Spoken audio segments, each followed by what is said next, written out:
The first review that I had on this channel was for the RB Customs Batman action figure.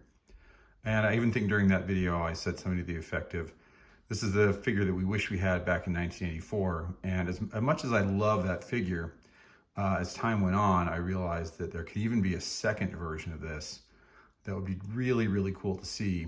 I think I was watching an old episode of Galactic Guardians with my son, and the Fear episode of Batman, and looking at the Jose Luis Garcia Lopez design and just thinking, oh, you know, if we could finally get to that point where we had Batman in a darker blue, and we had the shading, kind of like the Jose Luis Garcia Lopez style shading on the mask, and he was able to do something like hold a Batarang, along with correct a couple of the minor issues with the previous figure, like height being just a little bit smaller than maybe he should have been. That would be amazing. So I asked Ron Bella of RB Customs to create a new figure, and this is what I'm calling Ultimate Batman.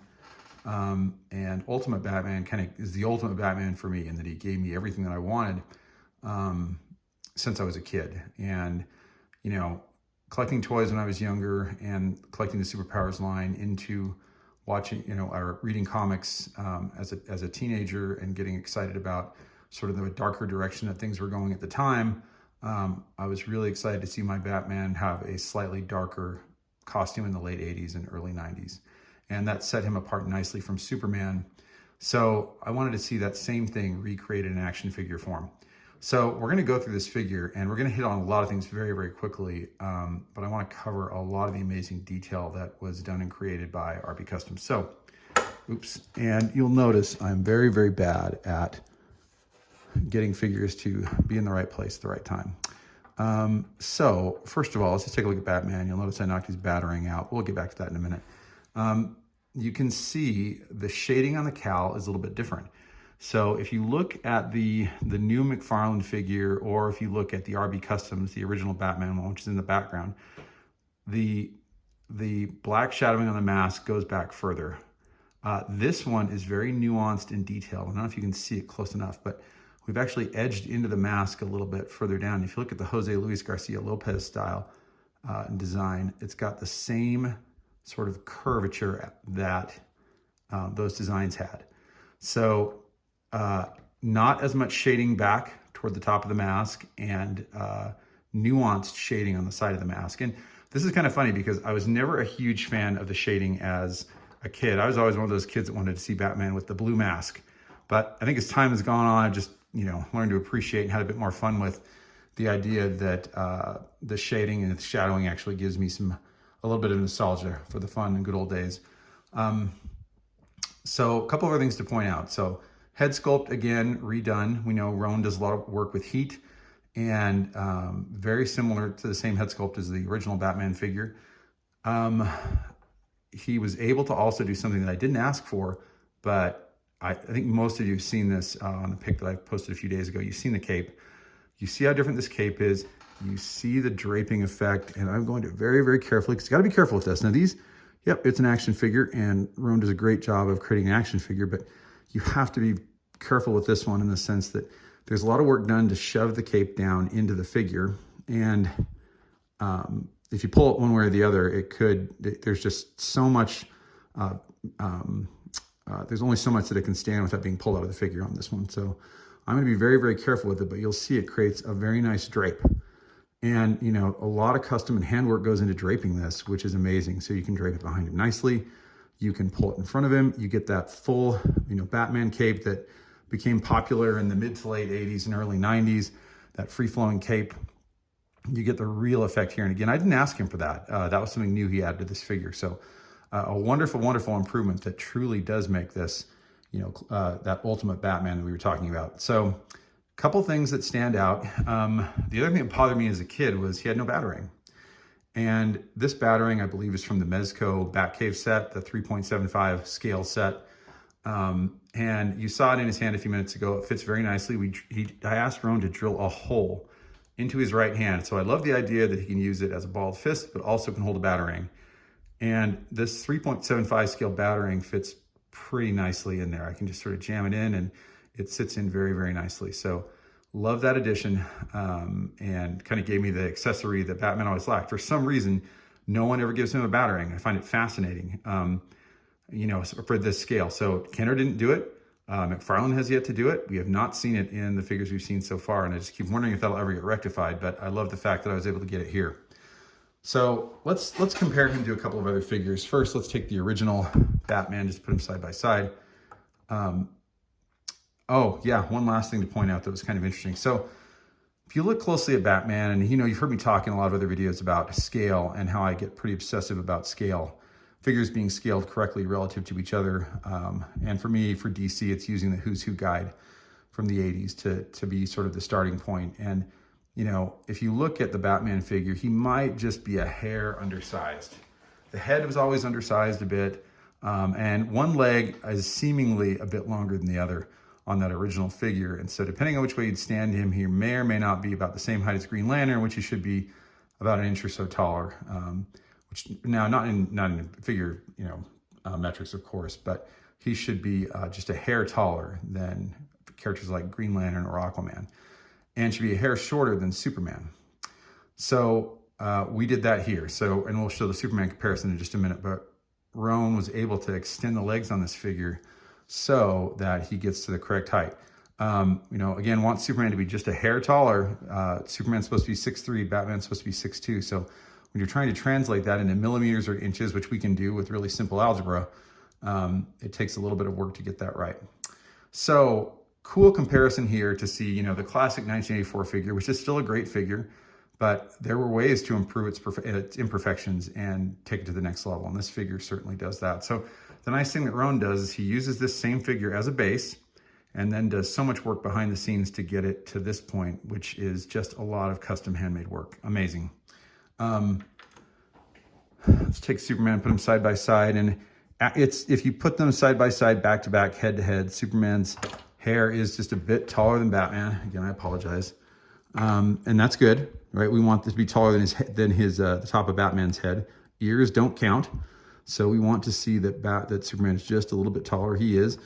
Might even be, yeah, he's about right, 6'3" to 6'2", right? So that would be about how they'd look in real life.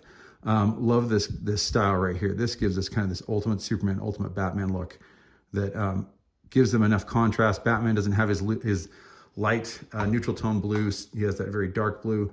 Superman has that light hopeful blue, and that just really makes both of these be an outstanding pair. So love to see that together. Here's a quick comparison with the original RB Customs Batman. So what's interesting here, again, awesome figure. You'll see the paint wash is just a little bit different. We went darker with the gray. And I mean, of course, the dark blue is much, much different. And by the way, one of the things that's really, really challenging is trying to match dark blue. Roan has noticed this. I've noticed this. Trying to get anything matched to the original Superpowers line is really complicated, which is why you see McFarlane sort of struggle with that with the vehicles as well. So we kind of came up with a cape color first. I know Roan looked hard and found a fabric that would work for the cape, and then we matched the color to that. And it might not even be as apparent on camera as it is in person. I know some of the videos and the pics that he posted last week might show a little bit more of a contrast because they're in better lighting. But honestly, the blue of the cape and the blue of the paint on the figure are pretty closely matched on the new one. And again, the older one, you can kind of see the differences in the mask and the shape that the mask takes. You can see the differences in the color scheme just of the gray and how this is more of a washed gray and this is more of a dark gray. So love those two there. And, you know, I really like the McFarlane figure, by the way. This was a good upgrade. And again, if you heard me talk about this on one of my previous videos, my hope is that we're able to see this Batman as kind of a rescaling in the McFarlane line, because he seems to be pretty correctly scaled to the original figure line and has a nicely corrected head, bigger head. Now you'll see this one, he has the wonderful Cape Master cape. It's got the black second level. And yes, I know some people could say, well, you could have had the black inside the cape as well, which comes off really, really well on the light blue figure. But the draping effect would have just been nullified. It's just too hard to be able to put in a second kind of fabric and make that drape. So that's something I didn't even approach him on because I just didn't think we could effectively make that work. We would lose something else in the figure, and we wanted to get this sort of awesome styling. Lastly, we can see him paired here with Robin. well, not lastly, we're going to show a couple of vehicles to go along with this as well, but paired nicely with Robin, right? And this is the RB Customs Robin. You'll see Robin also has his 3.75 Mezco Batarang in hand, and love that pairing, just that really, really amazing Batman and Robin pairing right there. A couple of vehicles to compare this with, and I've been looking at this the last couple of days. So again, you heard me talk about the differences and challenges in blue. It always bugged me back in the day though, when you had a light blue Batman sitting in a dark blue Batmobile. For some reason, it just rubbed me the wrong way. So, and you'll see, I hear like, wow, Rob, you're really OCD when it comes to figure scale and color, a little bit, but I'm not that out there, I promise. But in this particular case, I wanted to see a Batman that more closely matched the Batmobile. This does.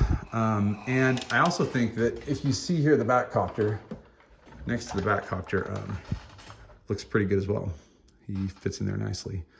And so when it comes to a figure that looks like it should be a better fit with his vehicles, I think we've achieved that there. Again, it's really hard to achieve it perfectly because matching color to the old line is really hard. There's a lot of red in that blue, and it just makes it very, very challenging to find anything that matches. So some of you noticed some of my customs, and for instance, the Spin Master custom Batmobile that I put together a while ago. I'll do a review on this shortly.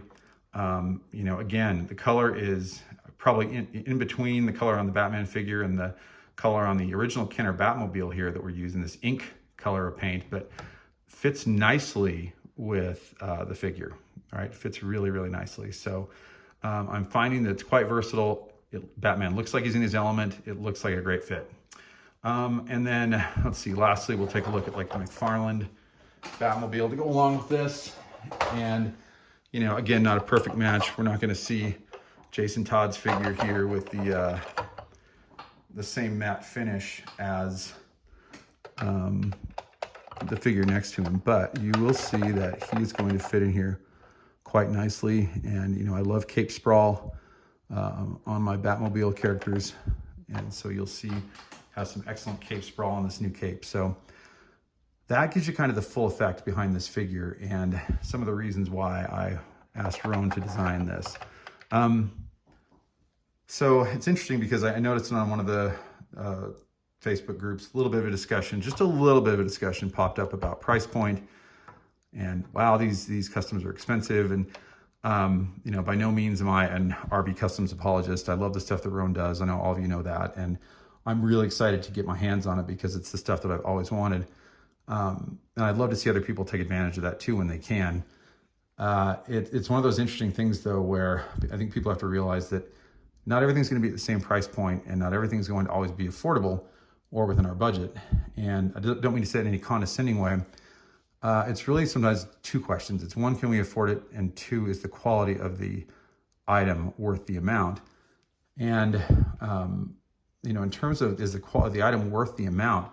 As the time put into it and the value of his time there, you know, he can only do a handful of these per month. He has a full-time job. So having said all that, he has to be able to price appropriately or it's not worth his time. These are limited collectibles. There are very few of them. And I think some of you know that in my other life, I'm actually a business coach. I help CEOs and leadership teams scale up companies. And one of the things we know that if you provide a high quality item, it's probably going to come with a high price. Speed and quality, if those two variables, if you're going to manage those appropriately, you've got to have a higher price to be able to do that. So what we have here is a very, very high-end product. It's going to come with a very high-end price. And, you know, like for me, I've had to make decisions about what I collect or don't collect. I've been collecting for, well, 40 plus years. Now I'm almost 50. Even my stuff I have from when I was a kid, I still have. But even I've found ways now to go, okay, is there some stuff I'd be willing to give away to get this just because it's something I really want in my collection? So yes, we are going to have, all that being said, we are going to have people that are sort of at the higher end price point of the market. We have more do-it-yourself options at the low end, which are awesome, by the way. And we have a couple of mid-tier customizers as well. And that's what we need in a community like ours, is to be able to have options. So, you know, the good news is we have options to get figures we want. The bad news for some people is we might not all be able to afford or buy the same things. And I'm trying to be very judicious with my investment to make sure that I can get the figures that I want from him. So anyway, hope that adds some context just about price and quality. So you didn't know today we were going to talk about a Batman action figure and also price, quality, speed. So woohoo. Anyway, really thrilled that Rome could do this. If you're interested in a figure from him, you can look at RB Customs on Facebook. I know you've seen, or Ron Bella, you've seen his posts in the community, and he has a lot of great information there, a lot of great pictures of designs that he's developed for himself and other collectors. And again, for me, highly worth the money, highly worth the time and the investment, and happy to be able to have this in my collection. So please leave your comments below and subscribe to the channel. Thanks.